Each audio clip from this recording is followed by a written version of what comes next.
Selamat pagi saudaraku, mengawali kegiatan hari ini, Rabu 25 Mei 2022, bersama Allah di waktu fajar. Judul renungan adalah Kita akan mati terhadap dosa. Ayat firman Tuhan dalam 1 Petrus 2 ayat 24. Ia sendiri telah memikul dosa kita di dalam tubuhnya di kayu salib, supaya kita yang telah mati terhadap dosa, hidup untuk kebenaran. Oleh bilur-bilurnya, kamu telah sembuh. Mari kita dengar ulasannya. Satu hal penting bagi kita agar kita dapat menerima dan membagikan kasih Allah yang mengampuni itu adalah mengetahui dan mempercayai kasih yang Dia miliki untuk kita. Setan sedang bekerja dengan setiap tipuan yang dapat dia perintahkan agar kita tidak dapat melihat kasih-Nya itu. Dia akan memimpin kita untuk berpikir bahwa kesalahan-kesalahan dan pelanggaran-pelanggaran kita telah begitu menyusahkan sehingga Tuhan tidak akan menghargai doa-doa kita dan tidak akan memberkati dan menyelamatkan kita. Dalam diri kita tidak ada yang dapat kita lihat kecuali kelemahan. Tidak ada yang merekomendasikan kita kepada Allah, dan setan mengatakan kepada kita bahwa itu tidak berguna. Kita tidak dapat memperbaiki cacat tabiat kita apabila kita coba datang kepada Allah. Musuh itu akan berbisik, "Tidak ada gunanya engkau berdoa. Bukankah engkau melakukan hal yang jahat itu?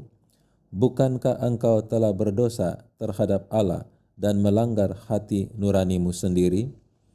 Tetapi kita boleh mengatakan kepada musuh itu bahwa darah Yesus anaknya itu menyucikan kita daripada segala dosa.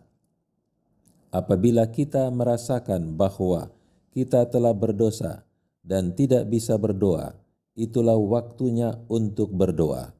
Mungkin kita merasa malu dan sangat hina, tetapi kita harus berdoa dan percaya pengampunan, pendamaian dengan Allah datang kepada kita bukan sebagai suatu upah untuk pekerjaan itu.